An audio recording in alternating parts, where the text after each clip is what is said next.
The Dodgers are going to win the World Series. Shohei Ohtani is going to hit 60 home runs. And Yoshinobu Yamamoto is going to win the Cy Young. Bold predictions coming. Now, let's get locked on Dodgers.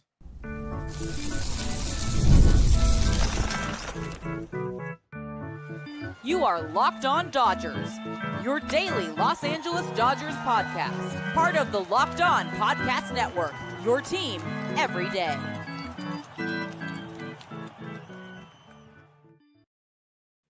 Yo, Dodger fans. Welcome to Locked On Dodgers. We are part of the Locked On Podcast Network, the number one local sports daily podcast network. Locked On, your team every day. This is the daily podcast covering the World Series champion Los Angeles Dodgers, bringing you the smart fans' perspective on our boys in blue. You can find us wherever you find podcasts and on YouTube. All you got to do is go to, search for Locked On Dodgers. You can become an everyday by listening and watching every day. And you can make that easier on yourself by subscribing and get notified when our episodes are ready or when we're going live on YouTube, like we are here on Wednesday night. If this is your first time listening or watching, I'm Vince Samperio. That's Jeff Snider, and we are Locked On Dodgers. We've been doing this podcast going into year 7 now. We've been covering the Dodgers in our own different way for the last decade. And being Dodger fans the whole life means we've seen a lot of Dodgers. We've heard a lot of Dodgers. We've watched a lot of Dodgers. We've been to Dodger Stadium a lot. And, Jeff, we will both be at Dodger Stadium on Thursday for domestic opening day for the Dodgers this year. Yeah, I wish I could have been in Japan for the real opening day. But, this is the opening day that counts for Dodger fans. It's the first home game. It is our opener and the first of 81 on the path to 4 million fans in attendance, on the path to first back-to-back World Series titles for anybody in the last quarter of a century. It's a big day in Dodgerland. And we forgot to mention yesterday. Yesterday was our 6-year anniversary of our first episode of Locked On Dodgers. So happy anniversary to us, too. Yeah, just thought about that when I was saying how long we've been doing the podcast. Yeah. When I started this podcast, I was living in San Diego. And I only gone to San Diego to LA, so not a big difference. But, yeah, a little bit different. Yeah, you've lived in like 5 I've been in like 4 different places, though. Yeah, I've been in the same house the whole time. Yeah, so we're going to talk about the Dodgers today. Obviously, we're going to talk about some offensive thoughts and predictions, and then end the segment with a bold prediction. We'll get into the defense. The pitching, a little bit of defense in there mixed in, and we'll talk about postseason and beyond. So let's start with the offense, Jeff. The Dodgers are expected to be one of, if not the best offense in baseball. There is the big three of Ohtani, Betts, and Freeman at the top, but the Dodgers lineup looks a little bit longer than maybe it did at this point last year. Yeah, there's definitely potential for a lot of length. There's question marks. We don't know what Michael Conforto is going to do. We don't really even know what Tommy Edman's going to do. As great as a postseason as he has, as good a player as he is, his actual regular season numbers last year weren't great. So we'll have to see how he does. Will Smith, obviously, most years has had a good first half and a less great second half. And so hopefully he can stretch that out. But the fact is, those guys might be the 7, 8, 9 hitters a lot of days because you're looking at who am I forgetting of because I can think of the top 5 and then I can think of those 3 guys. Who am I? Is Muncy in your 5 or Will Smith in your 5? I was thinking Muncy in the 5. I was Teoscar cleanup, Muncy 5th, and then Will Smith. There's somebody else. Andy Pages. Yeah. Okay. So Pages probably batting 9th. And there's worse things than maybe the guy with the most raw power on the team. Now you can't say that with Shohei Ohtani on the team. Second most raw power on the team batting 9th. There's some potential there. Yeah, and Pages has done well enough at making adjustments, hitting mistakes at the very least. Like Pages is going to punish mistakes for the most part, especially when it comes from a left-handed pitcher. So I'm excited to see him offensively. I know there maybe are some people that aren't too excited to see him defensively. I'm hoping he can just not make any errors. There may be balls he doesn't get to, but if he can take the right route, at least that'll be beneficial. But yeah, on offense, it's one of those things where last year we saw the 7, 8, 9 kind of become that black hole. Has a chance to not do that this year, at least early on. And then, there could be reinforcements later in the year with Haesung Kim, or if someone else emerges, or, Glasses Kike, who kind of emerged a little bit last year as a guy that could be a potential guy that plays a lot more often than not. So, yeah, Jeff, last year the D-backs were the team that had the most runs scored.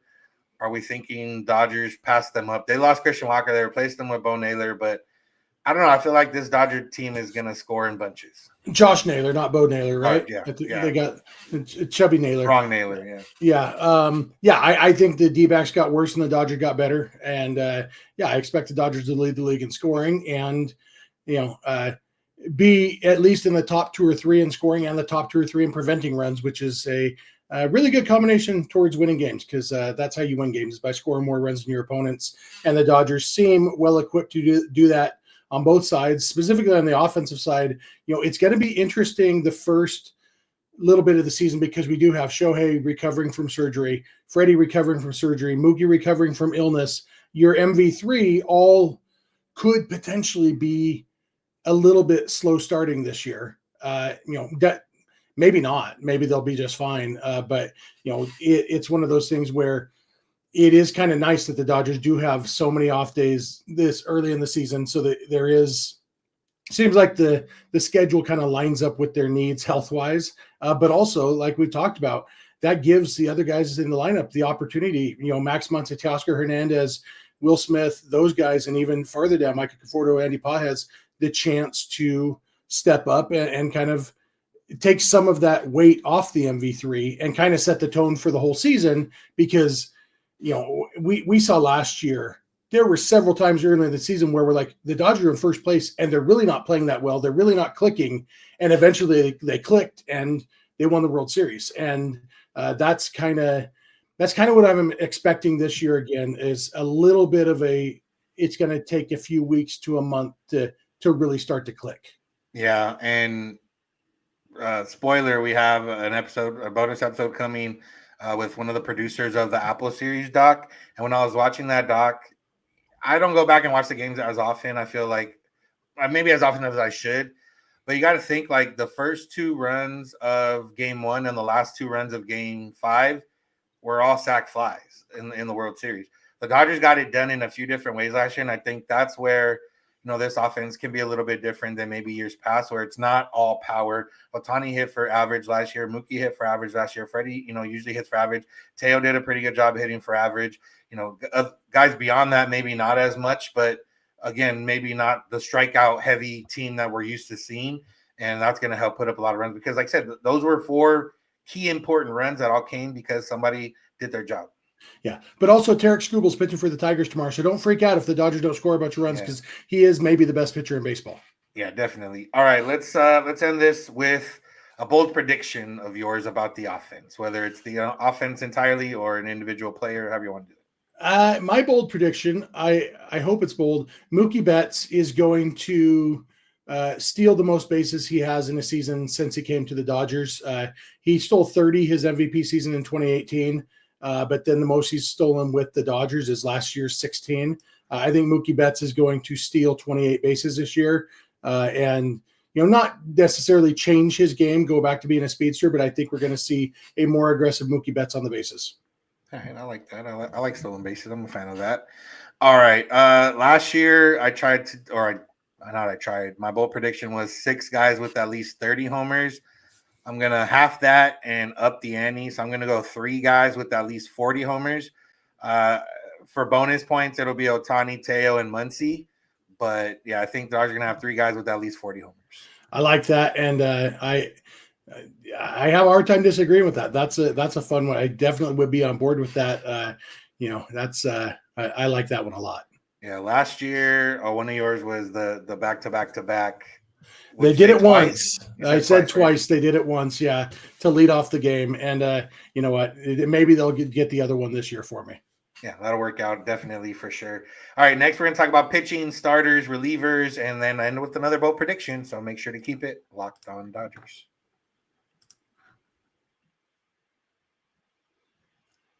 Today's episode is brought to you by Prize Picks. Baseball season is in full swing, and there's no better way to get in on the action other than Prize Picks, the best place for daily fantasy sports. With Prize Picks, it's easy. You pick more or less on a player projection. You do that with at least 2 players, and if you're right, you can win up to 1,000 times your cash. Strikeout, RBI, first inning runs. Prize Picks keeps every game exciting, and one thing new they have this year is some live stuff. Like if the game's already going on and you feel like, hey, the Dodgers got the starter out in the 3rd inning, I think Ohtani's going to do some damage to this bullpen. boom, you can go check out what they got going live and bet on that. You can pick Shohei Ohtani for more than one stolen base, more than one home run, whatever it is. You got to pick at least players from 2 different teams. So you can't just do only Dodgers, but it's very easy. Takes less than 60 seconds, literally, and there's always promos going on throughout the week. There'll probably be a promo for opening day. So download the Prize Picks app today. Use the code LOCKEDONMLB, and you'll get $50 instantly after you play your first $5 lineup. That's code LOCKEDONMLB for $50 instantly after you play your first $5 lineup. Prize Picks, run your game.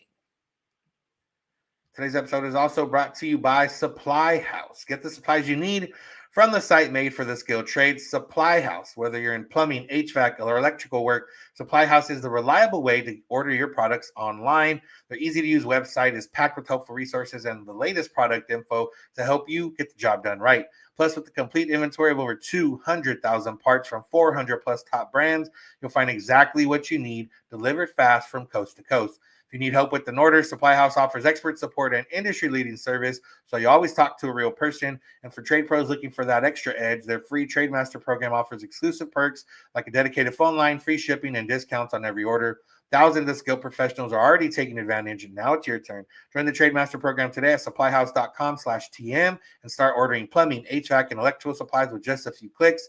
Plus, use the promo code SH5 for 5% off your first order. That's supplyhouse.com. I want to thank you for making Locked On Dodgers your first or last listen of the day, or your second or third listen of the day. If you're listening, we appreciate you. Remember, you can be an everydayer by listening or watching every day, which is definitely better right now when we're in season, because the Dodgers are going to be playing almost every day. We're going to have something to talk about, Dodgers game related, almost every day. And, why not start the season right and become an everydayer? And remember, if you're already on YouTube, you can check out Locked On Sports Today and Locked On Sports Los Angeles, 2 24/7 streaming channels from the Locked On Podcast Network.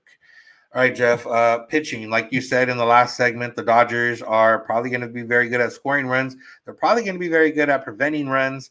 And it starts with the rotation. With the rotation as it currently stands, Snell, Yamamoto, Sasaki, Glasnow, and Dustin May. Very formidable for sure. Reinforcements coming for sure. Even with maybe inevitable injuries, this Dodgers pitching staff on the starter side is going to be pretty good this year. It really is. I'm so excited for tomorrow to watch Blake Snell pitch. Obviously I've seen Blake Snell pitch in person. I've seen him pitch a lot against the Dodgers. I've never seen him pitch in person in a Dodger uniform.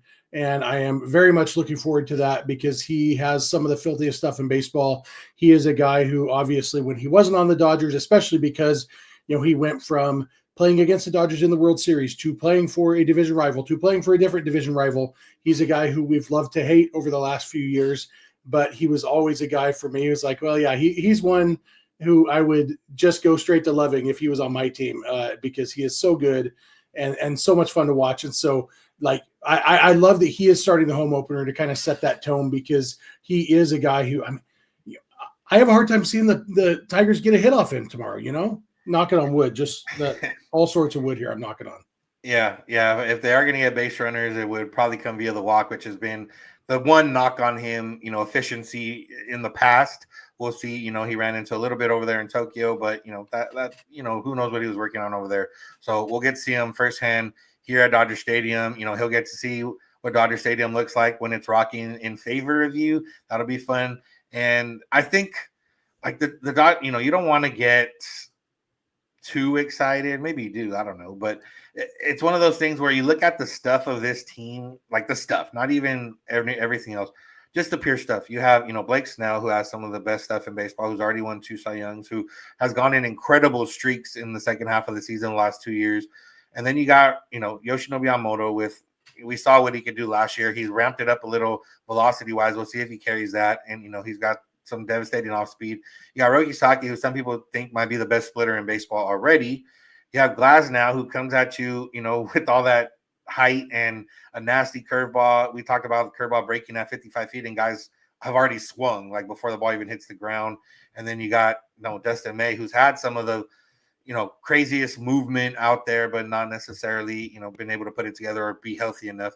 And then you go to the bullpen, and it gets even worse. Like Tanner Scott from the left side, bringing all that power, power lefty. You got Blake Trinan throwing wiffle balls. It goes all the way down to, we talked about Anthony Banda and Ben Kasperius, and even Jack Dreyer, Alex Vesia. They all have their own stuff in unique different ways.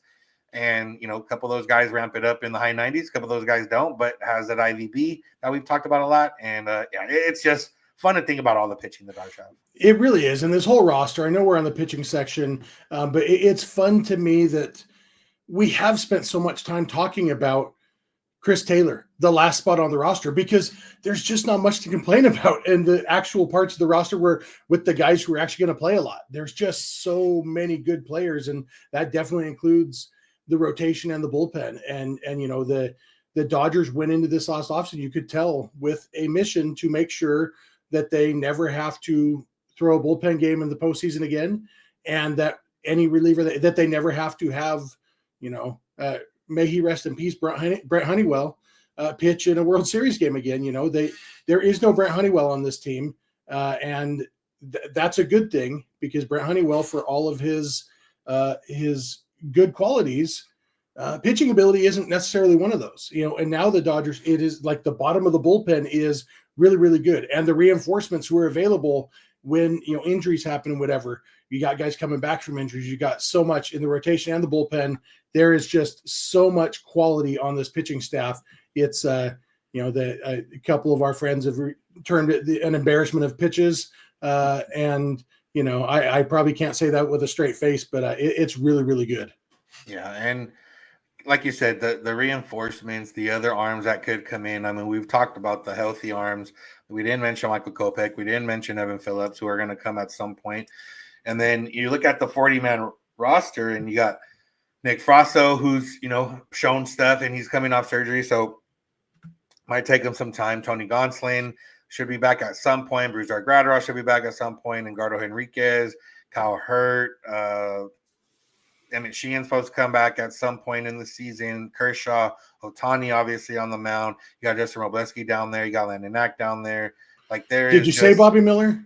Have not said Bobby Miller. Yeah, but we don't know. But Bobby Miller has the stuff to compete for sure. So yeah, it's one of those where at some point, there's going to be a point where maybe they just don't want to, waste the guy's option or use, option in terms of the 5 up and down or something like that, to where a guy like a Yohan Ramirez from last year will see some random reliever come pitch for the Dodgers a little bit. But realistically, the way their roster is set up right now from 1 through 40, they could go the entire season, even with injuries, and still have formidable pitching the entire way.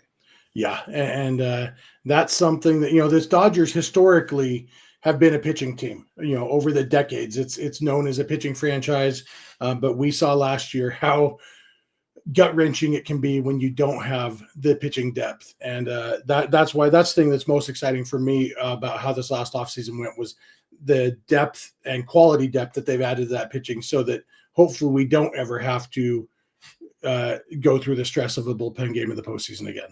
Yeah. All right. Let's come to that point. Give me a bold prediction, Dave. Why don't you go first on your bold pitching prediction? All right. Bold pitching prediction is that,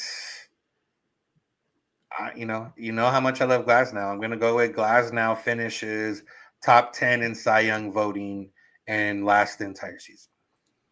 Okay. I like that. I was going to go with the Dodgers have 4 pitchers get Cy Young votes. I don't know how many will finish in the top 10, but I think 4 Dodger pitchers, including 1 reliever, are going to get Cy Young votes. Yeah, I probably Tanner Scott is going to get one of those down ballot, a 10th place Cy Young vote or 5th place. I don't remember if they put 5 or 10 on the ballot, but yeah. So 4 different Dodgers getting Cy Young votes. There you go. That works. And that means a lot of Dodger pitchers throw a lot of innings, which is definitely what we want to see this year. So, yeah. All right. We're going to finish off with the rest of the season and into the postseason, and finish off with probably not as bold prediction as these are, I would imagine. But we might. I'm going to be bold, man. Oh, all right. No, Jeff's got a bold one. So make sure to keep it locked on Dodgers. Today's episode is brought to you by Wonderful Pistachios. If you're looking for a snack that's both delicious and nutritious, crack into a good source of protein with Wonderful Pistachios. I got mine right here. I am taking them to the stadium tomorrow because they are the perfect snack for a ball game. And there's other nuts that just make more of a mess, and but I want to crack something, but I don't want to have the mess. That's where pistachios come in, and they're also one of the highest protein nuts. Each 1 ounce serving has 6 grams of protein, giving you over 10% of your daily value, packed with fiber and better for you unsaturated fats to help keep you feeling fuller longer. I am showing you guys I showed you guys the shells one. There's no shells if you're somebody that just wants to get straight to the point. Those are good for on the road or on an airplane or on the go, or maybe if you just like it that way. Either way, you don't have to do the work. You just get straight to the pistachio. So go check out. They got a bunch of different flavors, a bunch of different kinds. Go check them all out and get snacking and get cracking with the snack that packs a protein punch. Visit wonderfulpistachios.com to learn more.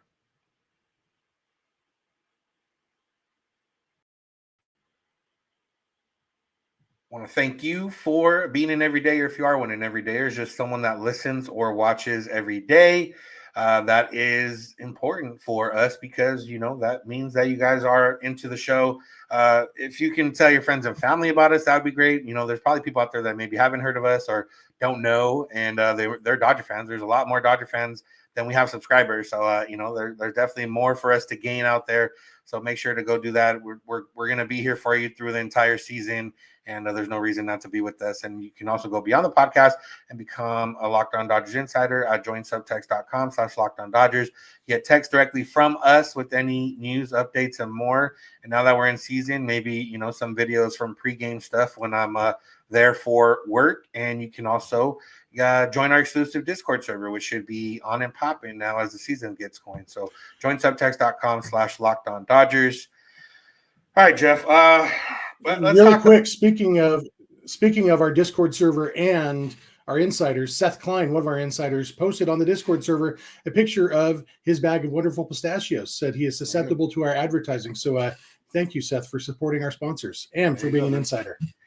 Yeah, we appreciate you for that. And Jeff, there's seemingly nothing that would be too surprising, if you consider health. Obviously, health is hard to predict, and that would be the one thing that could make some surprises on this Dodger team. But is there anything out there that you feel can be unexpected, whether it's somebody stepping up, somebody hopefully not faltering, a young guy or someone on the roster or in the organization, or, just the fact that, the Dodgers are going to win 100-something games?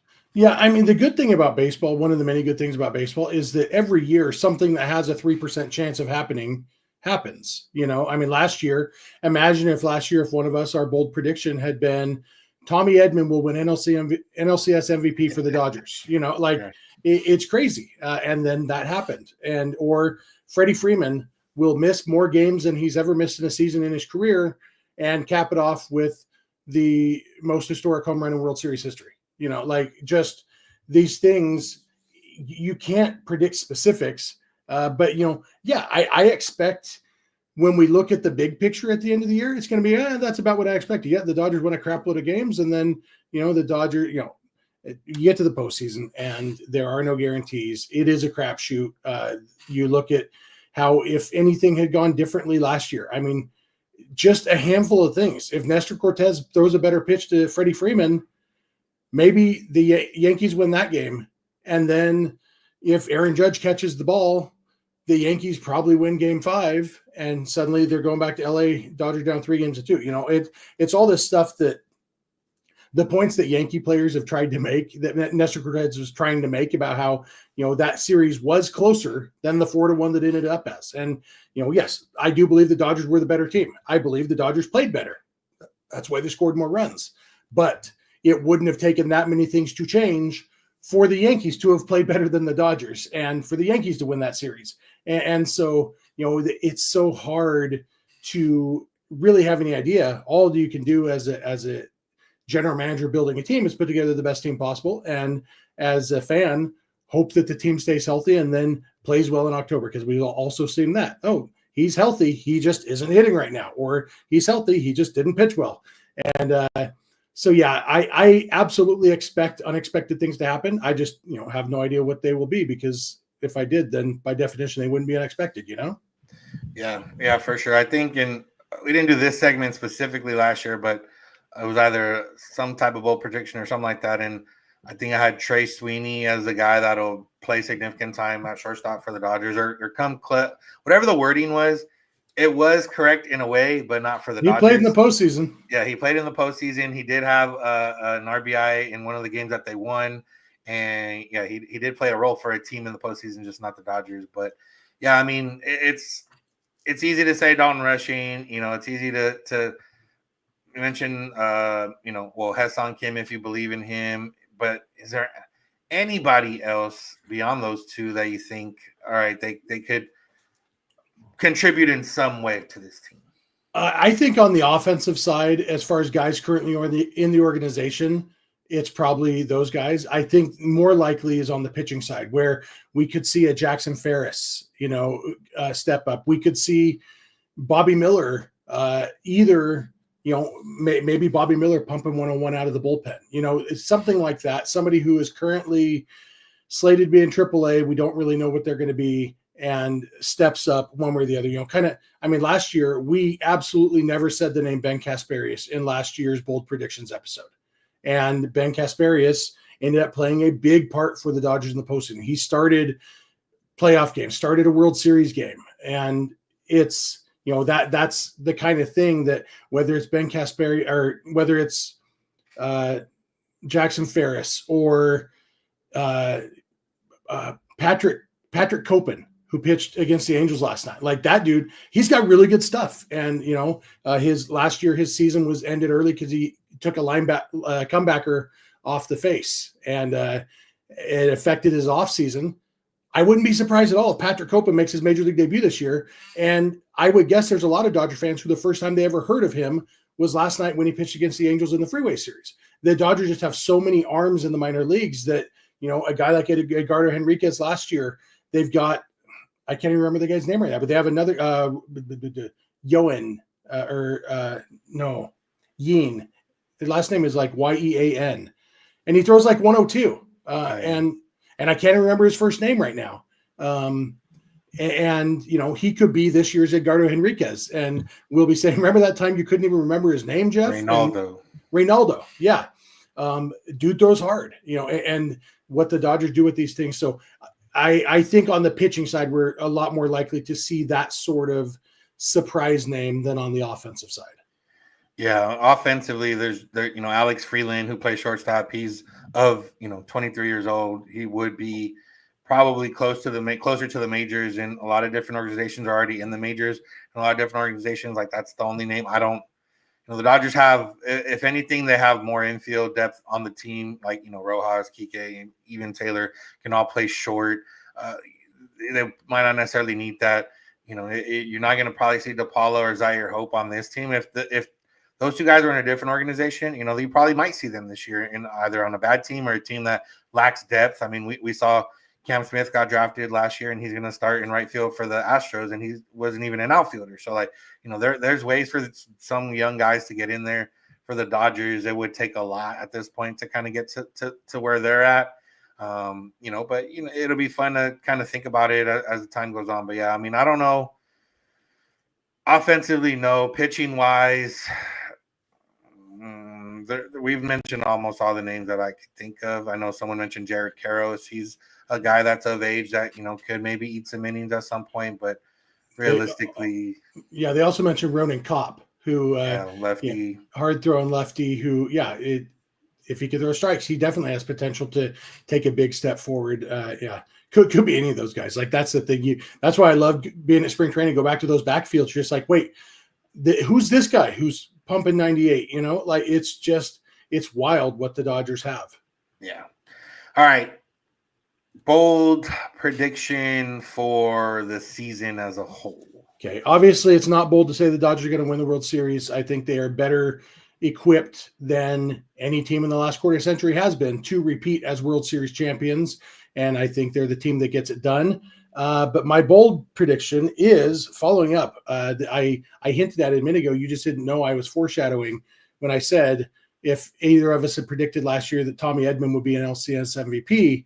I'm telling you, The NLCS MVP in 2025 will be a Dodger who is not currently in the Dodgers organization. I think it will probably be Bo Bichette. I like that. Yeah, it's not bold enough to say the Dodgers will win the World Series. I do believe that. I think beyond that, in the World Series, I don't want to limit myself to the postseason. I'll say in the World Series, there's a starting pitcher that goes the distance. A complete game of the World Series for the Dodgers? Yeah, somebody's going to go 9 in the World Series. Are you going to tell me who it is? I won't hold you to that part. If anybody does it, but I want to know who you think. Yeah, it would be Snell if that's the case, which is okay. Maybe surprising in itself. But yeah, I think somebody's going to go the distance. Is it going to happen after Dave Roberts walks out to take him out and Snell says, "I've done this before and I'm not doing it again"? That would be funny. Especially if Dave Roberts was in on it. He comes out to pretend he's taking him out, and then they do like a steel chair to the back thing and send Dave Roberts back. I was hoping you'd say Clayton Kershaw throwing a complete game in the World Series. That would be amazing. That'll count for your prediction. So I'm going to keep my fingers crossed that's what it's going to be, because there we go. I would like that a lot. There we go. And speaking of Clayton Kershaw, hopefully we get to see strikeout 3,000 for him this year. I don't think any other Dodgers close to like big milestones that I can think of off the top of my head, but that one's obviously a big one. Freddie he won't do it in the contract with the Dodgers. Freddie needs to keep going until his late 30s or later 30s to get to 3,000 hits. But if he can have a couple more decent seasons and then hang on somewhere on the back end, he might be able to do it. So that's beyond this year, though. Yeah, not this year. What my bold prediction was going to be that Clayton Kershaw will close out the World Series a la Walker Buehler last year, except in a less stressful game with like a 6-run lead, but just so that he can be the one on the mound because he deserves that. So yeah, I would love to see that as well. So, all right, Jeff, anything else before the next time we'll talk? Will be after the Dodgers home opener and after we've already seen each other. So yeah, although it actually won't be the next time we talk, because as you mentioned, tomorrow morning we are talking to I think it's the director of the Apple TV documentary about the 2024 World Series that comes out on Friday. It's going to be a fun episode. I have so many questions to ask because I've watched the whole thing, all 3 hours, twice already, and plus other parts of it more times than that. You guys are not going to want to miss that episode. I assume we're just going to drop that tomorrow late morning, Vince. Yeah. So y'all can listen to it on your way to the stadium, maybe if you want to do that, whatever it is. We're talking to him at 8:00 tomorrow morning. But you're going to want to watch this documentary, and you're going to want to check out our episode because I'm hoping to get some good insights from him because I have a lot of questions. Yeah. It's very, very good. It made me cry at least one time. So if you want to know how Vince was in his emotions during that. So that's going to do it for today's episode. Thank you all for listening. Thank you for making Locked On Dodgers your first listen of the day. Make sure to find us wherever you get podcasts and on YouTube. All you got to do is search for Locked On Dodgers. You can become an everyday by listening or watching every day, which can be made easier by subscribing and get notified when our episodes are ready or when we're going live on YouTube. Remember to check out the Locked On MLB season previews. Every contender, every division, everything you need to know. Find all 6 episodes on Locked On MLB on YouTube or wherever you listen to podcasts. You can check out Locked On Sports Today and Locked On Sports Los Angeles, 2 24/7 streaming channels from the Locked On Podcast Network. You can go beyond the podcast, go Locked On Dodgers Insider by going to joinsubtext.com/LockedOnDodgers. Get text directly from us. Be part of our Discord server. Talk Dodgers with other Dodger fans. You can find us on social media, Twitter, Instagram, and TikTok at Locked On Dodgers. Jeff's on Twitter at Snydog. I'm at Vincent91. You can DM us any questions or comments. You can also send those via email, lockedondodgers@gmail.com, or via voicemail text at 323-863-5625. We're here every weekday morning, and we hope you'll be here with us. When you get in your car or if you're at home, text my device, play podcast, Locked On Dodgers. And remember, you don't have to agree. You just have to listen. Have a good one. We'll talk to you tomorrow.